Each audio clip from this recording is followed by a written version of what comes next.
Marcus Shaw a beau être américain, il ne maîtrise pas pour autant toutes les règles de son propre sport. Marquer un touchdown, c'est bien.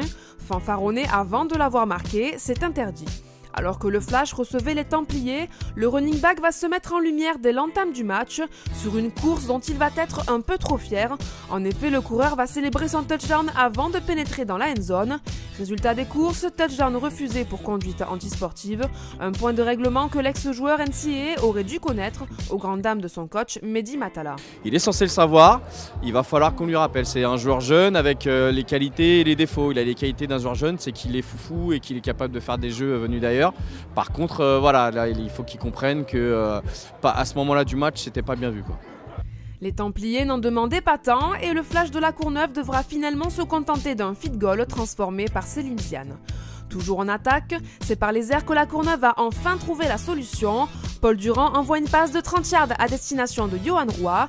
Touchdown pour le Flash qui mène désormais 10-0. De leur côté, les Templiers n'y arrivent pas. Acculé dans ses 20 yards, Zach Shaw, saqué à 4 reprises dans ce match, va concéder un safety suite à ce plaquage réalisé par Bessala de Besbeck et qui permet au Flash de mener 12-0 à la pause.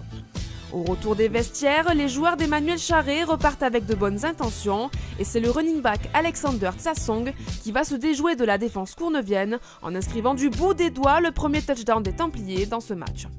Mais si la pause a fait du bien aux Templiers, elle a également réconcilié Paul Durand et son go-to-guy Michael Doucouré, auteur de 6 réceptions, 79 yards et qui marque son 6e touchdown de la saison. Une action qui va mettre un coup sur la tête des élans courtois et Paul Durand va en profiter pour améliorer ses stats avec cette 3e passe de touchdown pour Kevin Mwemba.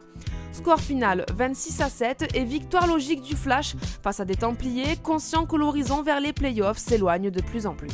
Il reste 6 matchs, on va essayer de tous les gagner, donc ça commence la semaine prochaine à Nîmes, il faut qu'on se remobilise et qu'on arrive, on va prendre match après match pour l'instant et essayer de sortir du fond du classement. Il faut soigner les petits détails et il faut continuer à travailler. Dans les autres rencontres du week-end, les Black Panthers ont rappelé aux Argonautes qu'ils étaient toujours champions. À Nîmes, rien ne va plus et les Dauphins en ont profité pour récolter une victoire précieuse. Enfin, les Cougars enchaînent un 3e succès d'affilée en battant les Molosses à Asnières-sur-Seine. Une victoire qui leur permet de prendre désormais les rênes du classement élite, suivi de près par le Flash et les Black Panthers. À Nice, les Dauphins s'installent à la 5e place avec un bilan équilibré à 2 victoires et 2 défaites. En bas de classement, les Templiers et les Centurions devront vite réagir pour ne pas s'engouffrer définitivement dans la zone de relégation.